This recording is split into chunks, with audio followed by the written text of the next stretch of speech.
Hello and welcome, everybody. My name is Tommy Gilmore with Noisy Bird Digital Marketing, and you are watching another episode of Wingin It. If this is your first time watching, every week I talk with a different business owner about what it takes to not wing it anymore in your business. I am super excited. We're here. We've got a ton of experience on the podcast today. I'm chatting with Tim Brown with RGS Exteriors, and he has run RGS Exteriors more or less since the 90s. And so we've got, 30 years of experience here today. So pull out your notebooks. I'm super excited. Tim, thank you so much for chatting with me today. I'm excited to talk with you. Yeah, I appreciate it, man. But all you're doing is just aging me, man. It's like makes me old. But yes, we're glad to be here and love it. It's good. Well, you started when you were 4, right? So that's the key. Yeah, that's what it was. Well, that's awesome. So Tim, tell people a little bit about how you got started with the company and sort of your journey through entrepreneurship. Let's start there. Yeah, so really, I'm a little unique, but I am a fourth generation in our family business. So my great grandfather, and then of course dad did kind of what we did. My dad basically started our company, kind of broke off a little bit in 1990, and that's when I started with him. I was in high school at the time, so just kind of worked with him evenings, weekends, holidays. And then, I went away for 2 years, did the whole service thing, came back, and then finished my degree. And then early 2001 is when I became an official partner with my dad. And then really kind of took the company. At that time, we were just gutters only. And then we really kind of took that and grew the company. And then he's basically retired now. So I really run the day-to-day operations. And then my kids, which is kind of fun, are the fifth generation. And all of them at one time or another have worked for the company. Two of the kids are going to school right now, and one works for us full-time and one's doing some service work. So we're the fifth generation's next.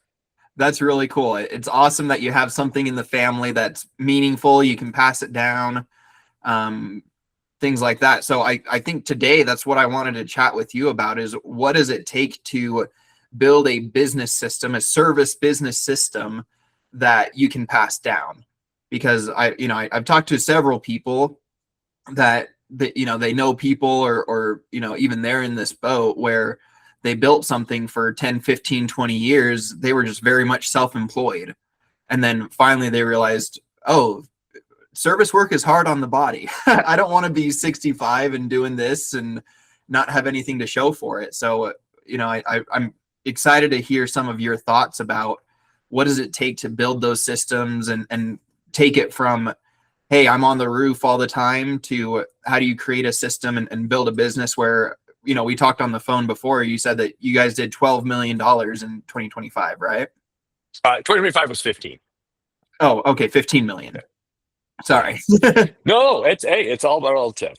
But yeah, look, I mean, the simple answer, I think, and the point is one thing that I did back up when I graduated from college. I had some other opportunities to go out of the industry, and at the time, our company was a very small rain gutter company. Yes, we've been around for a long time. Great grandfather did everything, but we were small.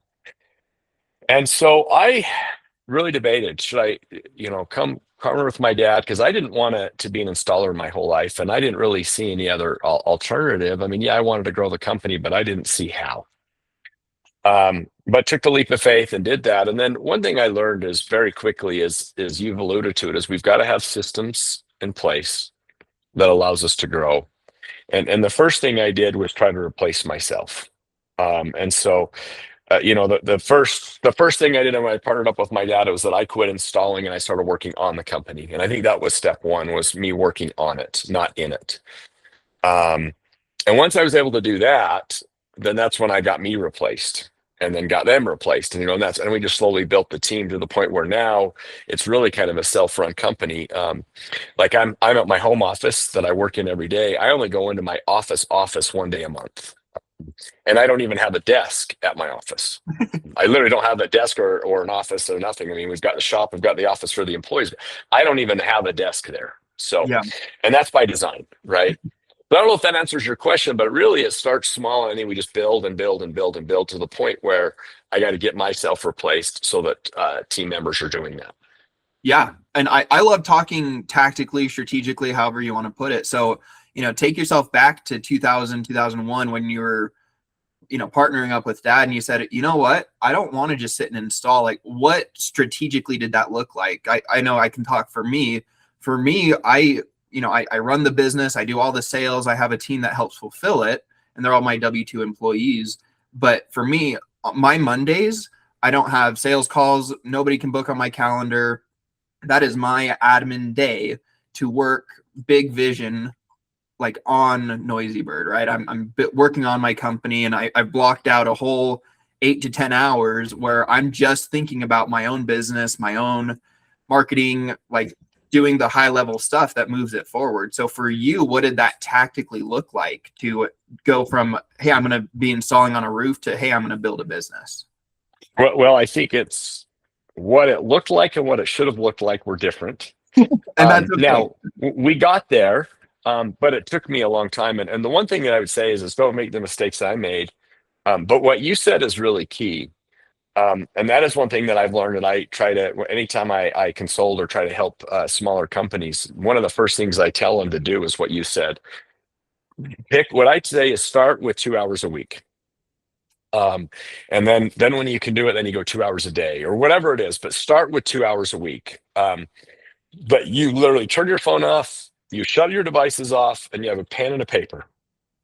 And it doesn't work with a phone because you're going to get a text or you're going to get an email. So you literally need to just get rid of your devices and get a pen and paper, um, and then you just think about the business and then just look, internally, what can we do to improve it? What I personally do now is, for me, that's the 30 minutes a day in a sauna. I do the workout and then I go get in the sauna. Well, that 30 minutes in the sauna is the time for me to just think about nothing and to try to really kind of reflect what can I do to improve. And so for me, it's a daily thing. But before that, 2 hours a week, set at a time, or if it has to be 2 hours a month, right? And you got to get away from your grind. So if you're in your office and you have a lot of employees, go to the library, or go to the park, whatever it is. You got to get away with a pen and paper and start talking and thinking strategically, right? So that's the first step. And that really gets you away, because then you can really start to work on it. But then I think the next most important thing is to, and again, assuming we want to grow, is get you a right hand. You've got to have somebody that you can trust. Now, when we're all starting, we all wear 100 hats. You will, your right hand will, but get a right hand, someone that you can trust emphatically, someone that you pay well, but somebody that can really kind of be, the next guy. And that's how it was for us. Is we got, the first one was a right hand, right? And then it became, they got one and you just keep building, but you've got to have a right hand first. So anyway, I don't know if that answers your question, but time for yourself, and then a right hand is 1 and 2. I love it. Yeah. And I definitely agree with everything that you're saying. I got some really great advice early on that I'm grateful for. The book Buy Back Your Time by Dan Martell talks a lot about exactly what you said. You figure out, okay, this is everything that I'm doing. What do I hate doing that's taking most of my time right now? And who can I hire that can take that thing off my plate? And now I can, if I'm doing whatever that thing is for 20 hours a month or, 40 hours a month, whatever that looks like, who can I hire to do that for me? And then now I have 40 extra hours per month to do the things that I like to do that actually make more money in the long term also. Yeah. So there's a great book called Who Not How. And amazing book. There's a whole bunch of books that Dan Sullivan and Ben Hardy, I believe, are the two authors on that. Who Not How. They are 10x is easier than 2x. A Gap in the Game, my favorite book that they've written. But some really good books. But the Who Not How. You want to hire the who to replace so that you can get that done. And one thing I always say when I'm consulting with somebody, they're like, well, who do I hire first? Do I hire a salesman, a sales manager? Is it a production manager? Is it an admin? Who do I hire first? And what I do is I say, okay, what of those things? Because primarily there's 3 legs of the stool, and you can maybe add marketing as the 4th. But of those four things, which do you like the least? And so the first thing, whichever of those four you like the least, or that you're the least good at, is that a word? Yeah. That you're not as proficient at, that's who you hire first. And then with sales, with sales, admin and production, hire who you don't like or what you don't like to do. And then on the fourth leg, if you want to bring in the marketing aspect, that's kind of where you come in, or other people. Like a lot of times, especially when you're starting out, is you subcontract out the marketing. Hmm. Um, we're a little unique in that maybe we're the size now where I have a full-time marketing director, but it took us a long time to get there. Ironically enough, my degree is in business management with an emphasis in marketing, right? So I went to the Mary School of Business, pretty good business school, and I literally have my degree is in marketing. That was the last seat in our company that I gave up. It wasn't till it's been a year and a half that Angie's kind of came on board, but I did marketing even as a year and a half ago. Was my gig, and I finally let that go. Which, by the way, best thing in the world when you finally don't sit in any seat in your company. But anyway, but that's that again got long-winded. But really, that's kind of what it boils down to: is whatever whatever you're the weakest at, replace that, and then you continue to go forward. Yeah, I think that's great advice.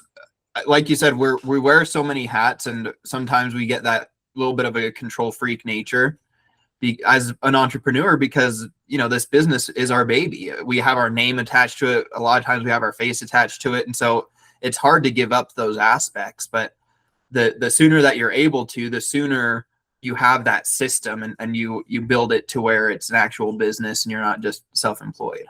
Well, and you got to think too, like this isn't the reality, but in your mind, nobody's going to do it as good as you. Hmm. Okay. And that's why we're so controlling freaks as entrepreneurs. We never want to give up that. But one, that's not true. Um, People are better than you. And in fact, if you're hiring right, you're hiring better than you. But even if it's true, you've got to let them learn and grow and fail so that they can get better. And you have to just let that happen. And sometimes as an entrepreneur, it's the hardest thing to do. One, because that's not our personality, but two, it costs us money. Hmm. And to let employees make mistakes hurt you. But for the long haul, you've got to let that happen because they'll make mistakes, you'll make mistakes, but you'll learn from it. Absolutely. One of my mentors has taught me it's okay to be wrong, just don't be wrong for long. And so you've got to figure out how you screwed up, fix it, adjust, and move on. And that applies to you and to your employees and to your team. Absolutely. Yeah. So I like what you're saying, and the next question kind of goes along with exactly that. And learning from mistakes, going through that process, like what are some of the challenges that you guys have come in front of, and what did you have to do to overcome some of those challenges, in the 20 plus years that you've been in it, as far as like helping run it and operate and things like that? Well, the first thing, there's the two most important things any company has. Everybody's going to say employees, which it is. That is important because they're your biggest asset. But that's the second most important thing, and that's harsh to say. But here is the most important thing, and that is cash. You cannot run a business without money, and so you've got to be able to get your business running that's cash positive so that you can grow, so that you can pay your employees, so that you can take care of your best asset. But without cash flow, that doesn't happen. So, one of our biggest pitfalls that we have, especially you're young enough that you're not going to remember it, but in 2008, 9, 10, it sucked. The world was crumbling, and that was the hardest time for us to be in business. Frankly, the only way that we got through that from a cash perspective was my dad and I had excellent credit. And so we were able to get equity lines on our houses and on the business. And we had a lot of vehicles that were paid off that we had to go get loans on the vehicles. But literally that's how we got through that. And so that was the toughest time in being business, was that time and cash flow. And so what's different today versus then is we've been able to build a cash reserve and put it away so that when we have that winter, so to speak, again, that we can pay the bills. And in a lot of argue right now, we're kind of in one of those times we're coming out of it, and you definitely feel the difference even in the last couple of weeks. But in the service world, if you're not in the, the HVAC and plumbing, where HVAC's not necessarily a luxury. Your heater, your air conditioner goes out, you're going to fix it.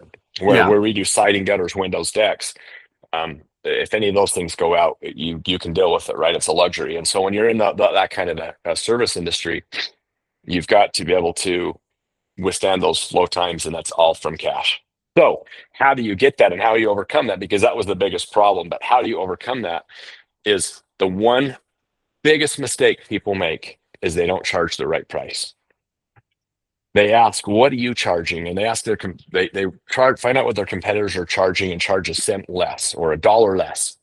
Where to me, that's completely the wrong way of doing business. It does not matter what any competitors are charging or what anybody charges in your market. What matters is what you need to charge, and you owe it to yourself, to your team, and to your customers to charge the right price. Because if I go out of business, it doesn't help any of those. Yeah. And so I think sometimes we forget, and we feel like we got to go low. I've got to charge the customer the low price. I can't rip the customer off. Well, if you're charging it too low to the customer too low, you're actually ripping them off, because you're not going to be in business and you can't service them. And that's Yeah. not fair to them. So that's the biggest thing, is cash flow, and having cash flow and maintaining cash flow. And then the other thing too is I always recommend that get those equity lines, not when you need them, because when you need them, it's going to be very difficult to get, because the balance sheet and the profit and loss statement doesn't look good. But when things are good, that's when you get those lines of credit, and that's when you get those things, so that if and when you ever need them, you have them available. I love that. I think might be some of the best advice I've heard on my podcast, at like, as far as like a tactical thing goes. It's like, hey, if you just had your best month ever in business, go walk into a bank and say, hey, I need a line of credit. You don't have to use it today, but just go get it, go apply for it, and start that process, because business isn't always, it's not a straight line, right? So It's never a straight line. We have highs and lows, especially in the contracting world. Sometimes I cuss my dad. I'm like, "Dad, why did you have to get in this business? Like, why gutters and siding? Couldn't you have done something easier?" Um, but look, the reality of it is you try to just take those waves out, right? Those highs, the peaks and the valleys out of it, and make it more shallow. And when you can do that, that's when the growth really comes. yeah. So, I mean, you've been in the business for a long time, and we're talking about cash flow. So many contractors that we talk to, their cash flow is their biggest problem, right? And I think that's why you put cash as number one, is because, like you said, employees are important, but if you can't pay them because you don't have cash, it doesn't matter. Well, you So, can't pay your employees. You can't spend money on marketing. mhm, Which by the way, that would probably be the number two thing I would say, is cash flow is key. But then the second thing is market when good things are good, market when things are bad. They always talk about that when you spend money on marketing, when it's when you don't need it, keep spending it, because when you really need it, that's when everybody's going to start spending money on marketing. Well, you've got to get that market share when things are good. Conversely, when things are really tight financially, don't pull back on your marketing. mhm, That's when you need to increase it, because that's truly when you can gain the market share. One thing that really helped us in 2007 was great, but then 8, 9, 10 was bad. Our marketing did not slow down in 8, 9, 10. In fact, even though we had to borrow money, we continued our marketing. But then what happened in 12, 13, 14 is we skyrocketed, because we come out of the recession and we continue to be in front of our customers' faces, because we were always advertising and we consistently advertised. And by doing that, we were able to come out very strong. So marketing is so key. And there's so many metrics to look at. You can't just blindly spend money. But one thing that we do specifically is 17% of our annual sales is spent in marketing. Now, it's a very high number. And then that's just on actual ad spends. But then if you talk about marketing directors and call centers and you add all that into it, you're actually another 2 or 3 points on top of that. So really all in, loaded marketing costs, we're probably 18 to 20%, which is very high, but unfortunately it's today's world. Now, conversely, in 2024, that number was half that. We've literally had to double our spend in marketing over the last 3 years because that's just what the market's fared. Yeah. And the other thing too, with AI coming into the world, what we did on Google today didn't work yesterday, like literally yesterday. And AI is changing things faster than it's ever changed, and so you have to constantly be on that. And so, anyway, so that would be kind of probably the second thing I'd highly recommend. And as far as a tactical start is have a marketing plan. Don't just throw money out. Have a plan, but consistently spend every single month. And also, your leads can't come from one thing. It can't all come from Google. It can't all come from radio, all from TV. We have a completely balanced approach. And then there's a way of take marketing and receiving marketing. Canvassing is a big thing in our industry. Event marketing, there's all kinds of different things. But if you look at our marketing portfolio, we have such a balanced approach to it. It's not coming from one source, because the second one source happens, is taken away. You got to be able to pivot. The pandemic was a great example of that. If all you were a canvassing company in the pandemic, you were done, because 2020, you couldn't canvas, right? People wouldn't answer the door. So you have to be able to have every aspect of it. Yeah. And that's a question that I often ask people is like, what's your number one source of leads right now? And probably 80% of the businesses I talk to, they say, oh, we're growing word of mouth, right? Which is great. Like, your best clients will always come word of mouth. And that's from a digital marketer, right? But I ask them, I say, what would happen tomorrow if for some reason you weren't getting any more leads for 2 or 3 months from word of mouth? What would happen to your business? Oh, like we'd be done, right? And the reason I ask that is because when we first started, we had a client that they were 30 to 40% of our monthly income was coming from this client.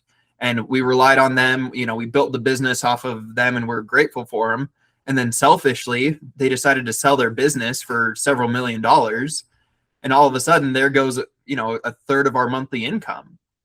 And we had to learn as a business, we can't rely on those things all the time anymore. All got to be balanced. Yeah, there has to be balance. So, I ask people that same question, whether it's Google, whether it's word of mouth, whatever it is. If that stopped working for 3 months, what would you do? And so you have to diversify. You do. And I think the other thing, like using word of mouth as an example, best leads hands down, no question. But if you rely only on that, that's amazing, but it's not scalable. So that's what you just have to decide as a business owner too. And that's a really important thing. You got to be strategic. Am I okay being a chuck in a truck? There's nothing wrong with being chuck in the truck. Let me be very clear with that. Nothing. If that's what you want. But we talked earlier, you said, hey, we're getting older, we're aging out. Like, if I had to be on the roof every day, I couldn't do that anymore. I'm physically not there. I mean, I'm in shape. I go to the gym every day, but my back's toast. I could not be an installer all day, every day. So you just have to decide strategically what works for you. And again, if you want to stay chuck and truck, referrals are great. Focus on that. But if you want to grow and you want to scale, you have to look other ways. And referrals are amazing, hands down the best lead source, but they're not scalable. In other words, you can't rely on that if you truly want to scale. Definitely. Yeah, you have to have something else that keeps you consistently going and something you have a little bit more control over versus That's right. You can't force somebody to talk about you, That's right. Yeah. And then the kind of the last thing, I guess, the third thing to me that strategically, what we've done to really help us in the good and the bad. And we talked earlier about taking time for just you, but then it's networking, going to conferences, and masterminds. Now they're all kind of combined, but I personally am involved in 4 separate masterminds where I leave the state of Utah. I go nationwide and sometimes worldwide to meet with my organizations. So we have a mastermind and we leave the office, we go somewhere for 2 or 3 days, and we literally sit in a room and strategically talk about our businesses and help each other. Well, that's the mastermind aspect of it. But then there's conferences. I'm a little extreme, I'll grant you, and I'm in a position in our company that's kind of my role. But I probably in January and February, it's conference season, but I probably went to 12 different conferences. I was only home. I slept in my bed 4 days in January and February. Wow. And why? Because I was traveling the country at different conferences. Now, I have the opportunity and pleasure to speak at a lot of these, but I also go for me to learn. But not only do I go myself, but I take my team so that they can go. We have one of our big conferences that we have that's coming up in April in California. It's a little closer. So I was able to do it strategically, but I'm flying 12 of my employees over to this conference. Now, is that an expense? Absolutely. Is it costing us money? Absolutely. But the return is so much better. You get away from the business, you get everybody aligned, you hear from keynote speakers, you hear from guys in your industry. So for me, getting away from the office, learning, going to school, so to speak, and then masterminding with other peers of your industry can be the most the quickest and steroids you can give yourself to really grow. And I think that's really what took us to another level when we started participating in those items. And it is one of those you have to spend money to make money. Unfortunately, it goes back to the cash thing again. But because of that, we spend a lot of money. About 3% of our annual revenue is spent in training. That's awesome. And so, and if you're doing 100,000 a year, $3,000 a year is not a lot in training. Because you can burn that up in one conference and in a plane ticket and a hotel. But if you can really get that and you grow that and you have your whole team train and learn and constantly going to school, so to speak, then that's when you really kind of turn on the rocket fuel and grow. Absolutely. Yeah.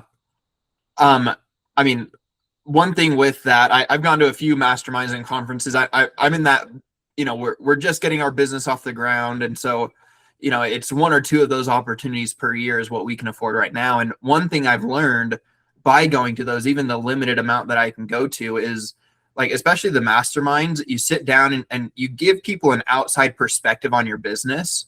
And it's so nice because they ask what might sound like a stupid question, right? They're like, hey, I don't know much about what you do, but have you thought about this?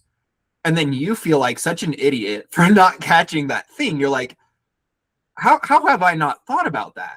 No, and so you're going to go and you're going to feel dumb sometimes because people are going to ask you a question about your business that maybe A, you don't even know a good answer to, or B, you're like, how have I not thought about it that way? Or how have I not considered It's that? so crystal clear to everybody in the room, but you don't see it. You don't see the forest and trees. I'll give you a real world example that happened to me last year. That's so stupid. I'm such an idiot, but I can't believe it. But back up. Let me tell you this. One of the things I would encourage everybody is to try to have 10% of their annual revenue in a savings/checking account. Okay. Mhm. So that you have operational cash. That's kind of, I think, a really good number. Whatever you do in a year, 10% of that should be put away. Now, let's be honest, you're not going to do that overnight. It's going to take years to build up. But let's take that number, for example. We had a large amount of money sitting in a checking account for operational money and or just in case. Well, it was large enough that it was literally just sitting in an account gaining 1% interest. And I'm in a mastermind and because they were looking, this was specifically a financial mastermind. Our P&L was up on the board and they were diving in and tearing us apart, good and bad about our P&L. And one of them says, what are you doing with all that cash? I'm like, oh, it's in a savings account. They're like, okay, what kind of savings account? I'm like, oh, over Chase Bank or whatever it was. I don't even know. And they're like, you mean to tell me that you've got that kind of money and you're gaining 1% interest? That should be in the market that you can pull in and pull out and look what you're gaining. And I'm like, oh my gosh, like so stupid, so clear and so obvious. But that one thing literally cost me $100,000 per year that I didn't even think about. I put that in investment and all of a sudden it's an extra $100,000 a year that it's gaining interest on. That conference cost me $3,000, but just made me that. So that's an example of real world thing that happened to me that's so clear, so obvious, but I was so dumb I didn't even think of it. I love So it. anyways, so that's just an example of on a financial aspect, but then you talk about real world problems in the business and the same thing happens. The other thing that's so key to these conferences too, and that's why it's important to bring your team to, is you or they are going to talk to somebody that does exactly what they do in another state, in another market, that similar things that has problems that you've done that have already solved those problems and have a solution, and you're going to have a solution for them.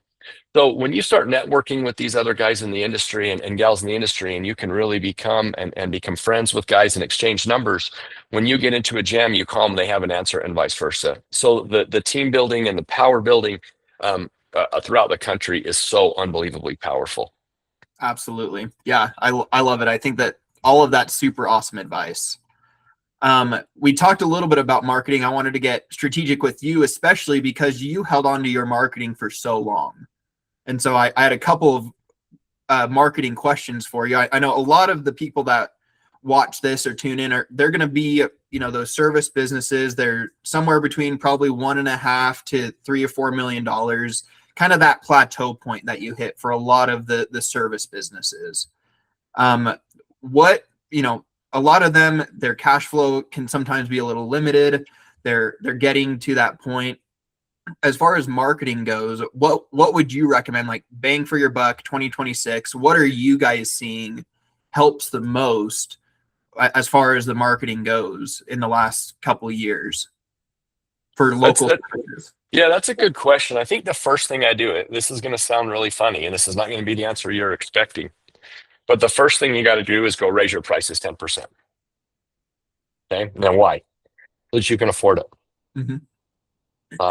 And I can promise you, you're not going to lose business.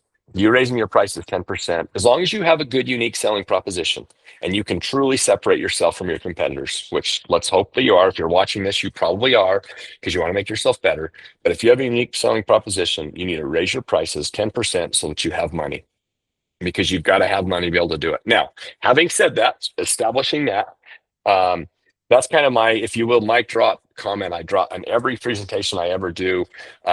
You ask anybody in the industry when I'm up on stage, the first thing I say is raise your prices 10%. When you leave this conference, go raise your prices 10%. Having said that, what I would do first, I think the first thing used to always be have an amazing website, which is still important.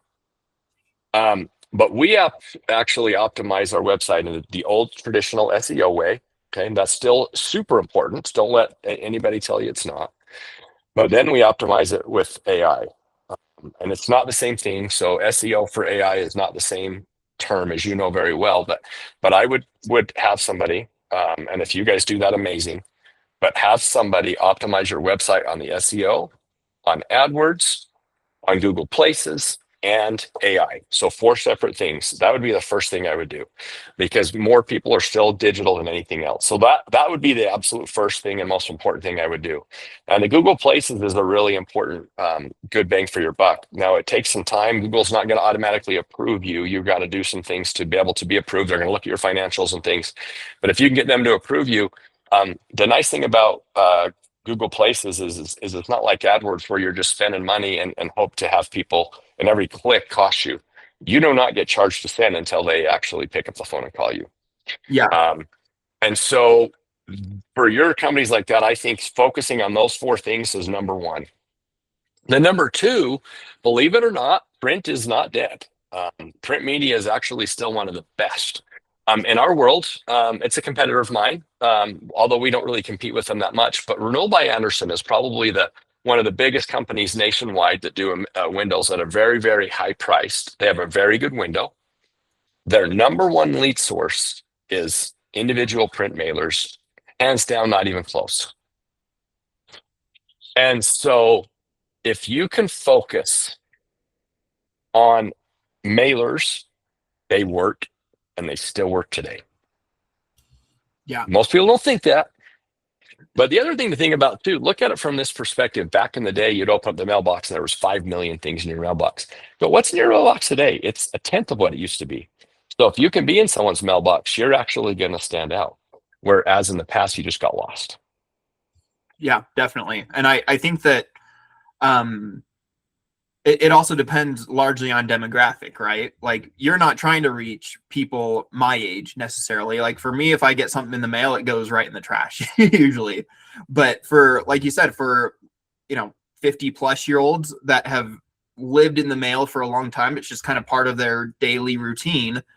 They've seen that decrease. And so there is, I think, a lot of opportunity with mailers for that, especially like that 45, maybe 50 plus audience. If that's your ideal client, definitely, I always recommend mailers if that's a client.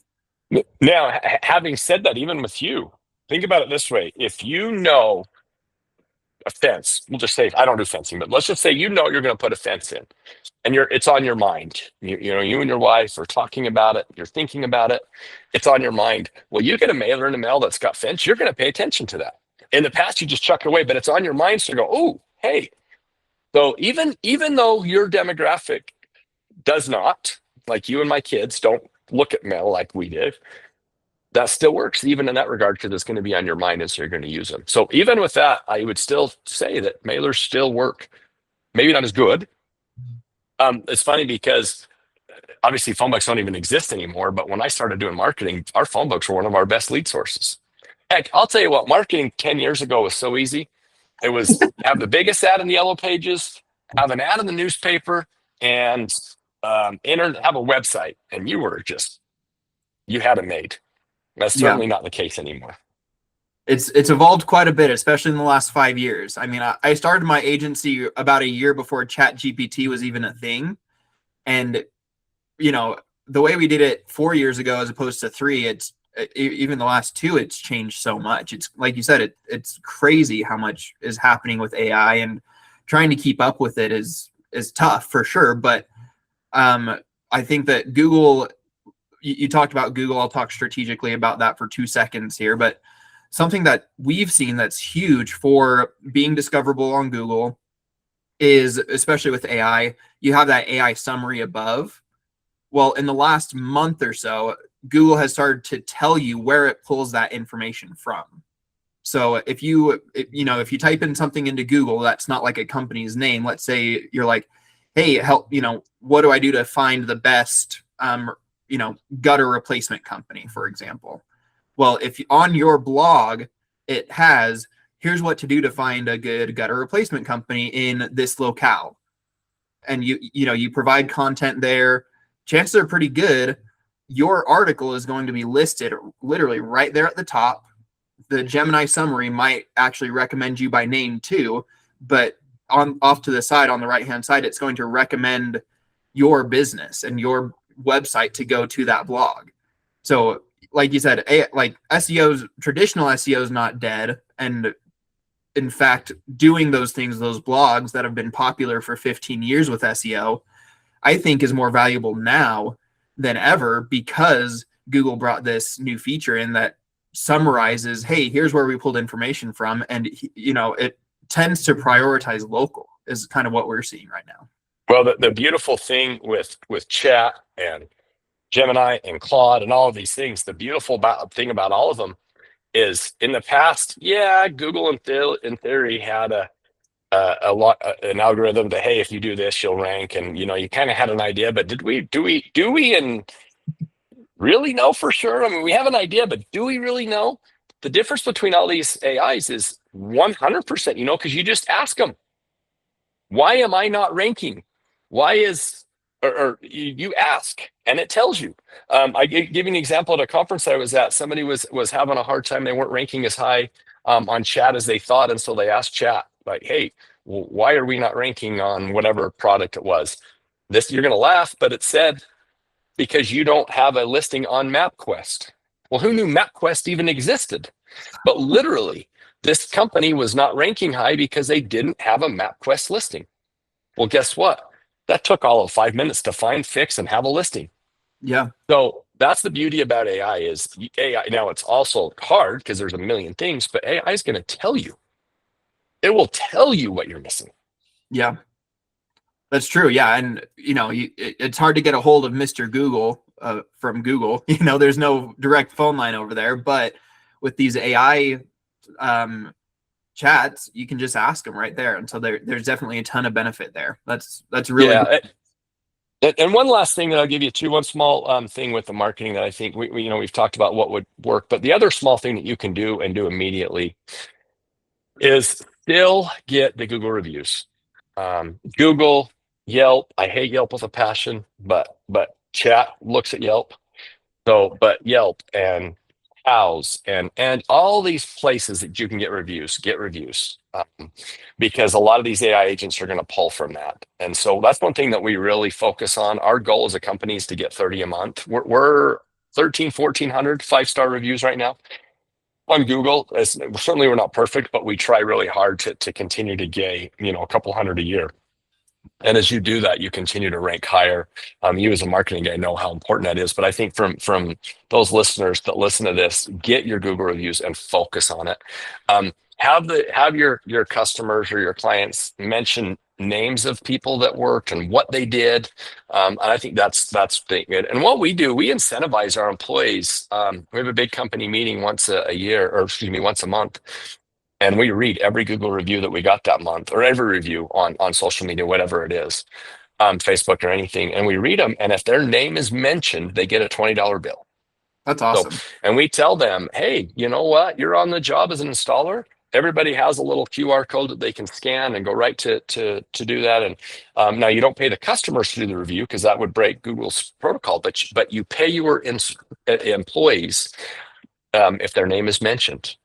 And so we just tell them to encourage. And look, there's a lot of Google reviews. You go to our reviews and you'll see 4 or 5 names mentioned. Hey, so-and-so in the office was amazing. The salesman was great. The installer was great. And look, every one of those get $20. And so something that we really try to focus on. But that's one way for us to get Google reviews. Now, whatever works for you, do it. But get those reviews. And that's something that'll help you rank immediately, especially on Google Places. Like when you're trying to get on the maps, which is really where a lot of the SEO stuff comes from. Get on those maps, and the more reviews you have, the more you'll show up. Yeah, definitely. And like you said, you have to have a strategy behind it. You have to know, really, here's what we're looking for. Here's what we're looking to do with it, and things like that. I think that's super good advice. The other, I'll add 2 things to it super quick. One, reply to the reviews. Yes, right. That's a huge part of that. If Google sees, oh, you have 300 reviews and you've replied to 5 of them, you'll rank lower than somebody that has 50 or 60 reviews. 9 times out of 10 has been my experience, because it doesn't show that you're active. The purpose of that page is to show Google that you're active in a legit business. And then the other thing is, don't stress about 1-star reviews. People ask us all the time. Our clients are like, oh, we just got this 1-star review. It's our first one, or it's our third one, or whatever. If you're between 4.5 and 5 stars and you're staying active, Google doesn't particularly care. Like there are bigger factors, because bad reviews are going to happen if you're a big company. If they're just unavoidable, inevitable, things like that.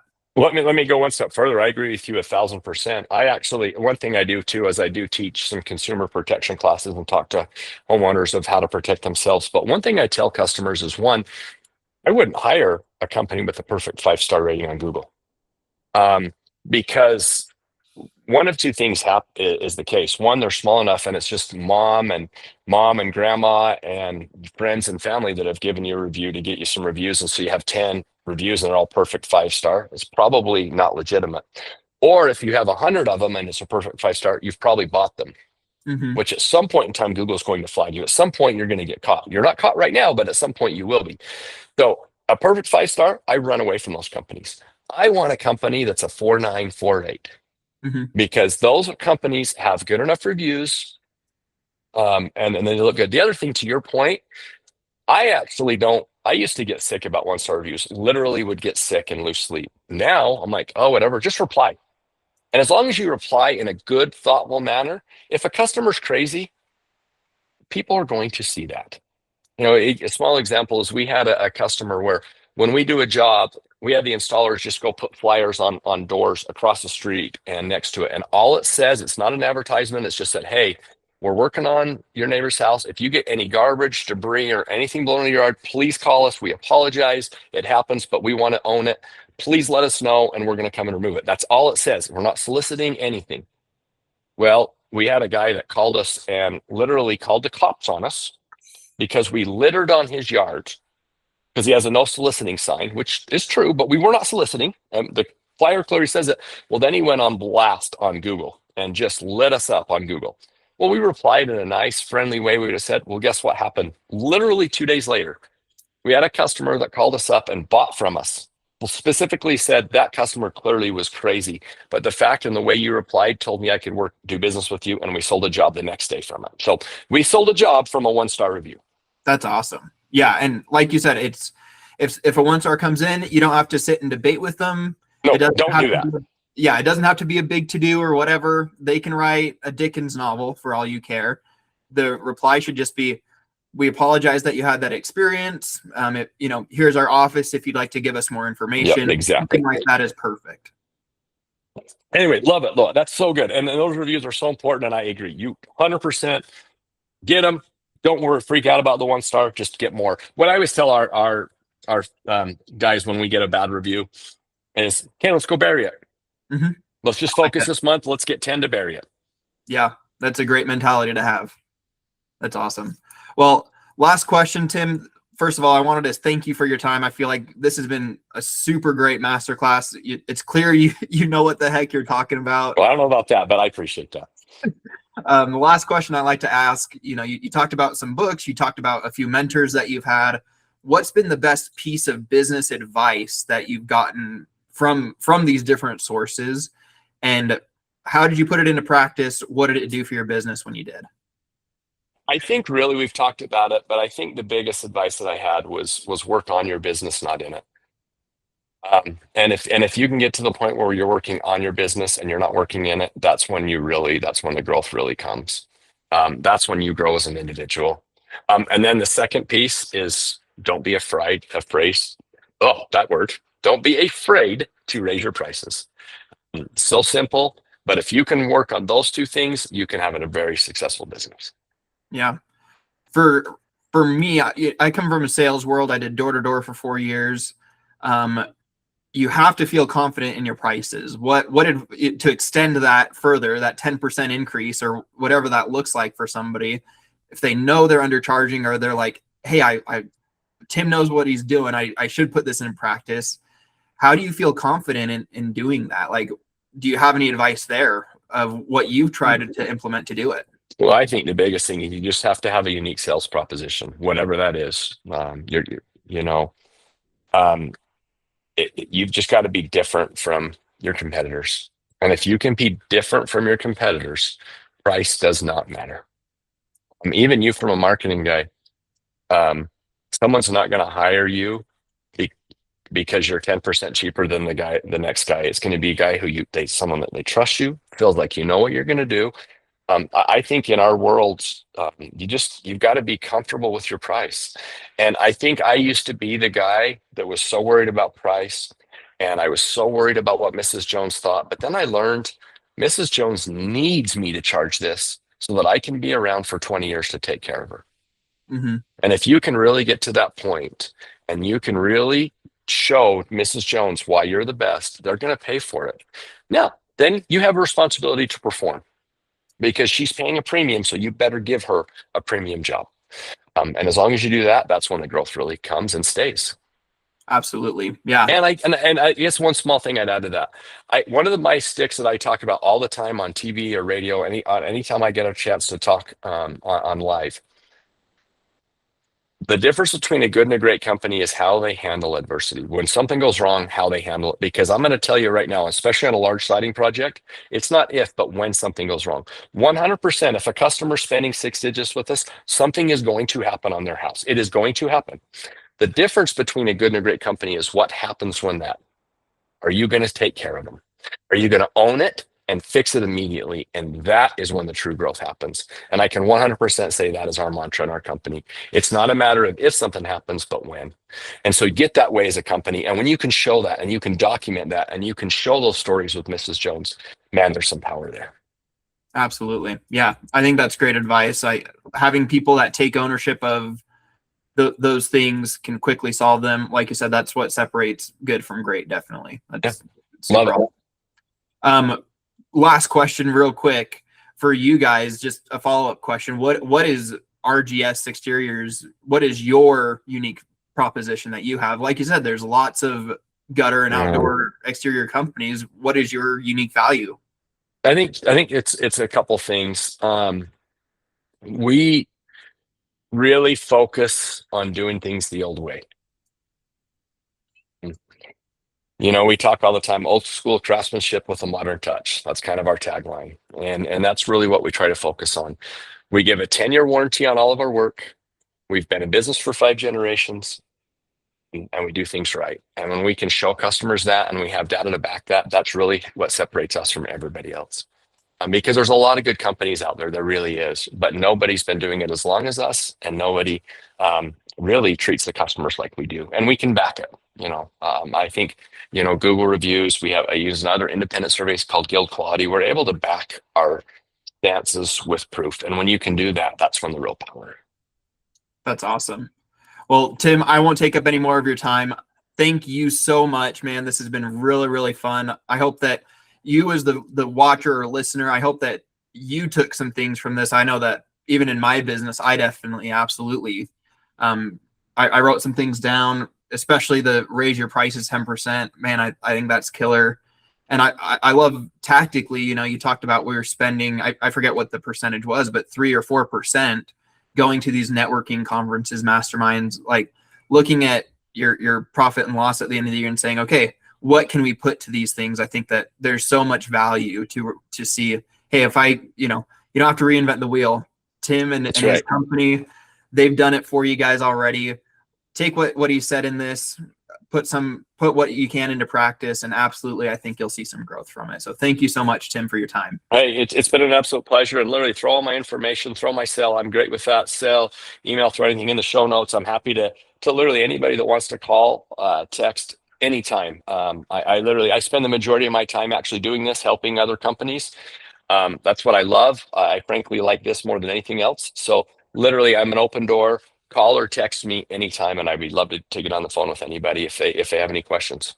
I will put that in the description. That's a very kind offer. So check the description, whether this is YouTube or show notes, wherever you would find that. Thank you so much for watching. Appreciate you being here, and we'll see you next week. We'll be here with another business owner here to help you feel like you're winging it just a little bit less. Till then, we'll see you later.